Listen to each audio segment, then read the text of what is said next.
ചക്കപ്പായസം നല്ല ഫീലാണ് കേട്ടോ. ഒരിക്കലെങ്കിലും ഒന്ന് ട്രൈ ചെയ്ത് നോക്കി. ഞാൻ ഉണ്ടാക്കിയ കുറച്ച് പ്രിപ്പറേഷൻസ് വേണം.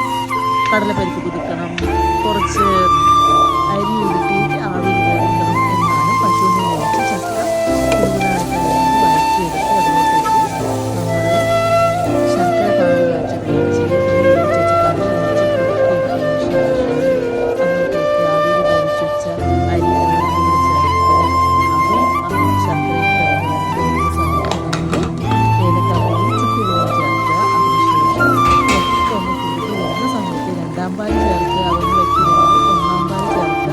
പിന്നെ കുറച്ച് പശുവിനെ ചേർക്കുക. വേറെ ഡെക്കറേഷൻസ് അണ്ടിപ്പരിപ്പ് മുന്തിരി ഇതൊന്നുമില്ല. കാരണം ഇത് പെട്ടെന്ന് അങ്ങ് തീർന്നു പോകും. പാത്രം കാലിയാവും. ശുഭം.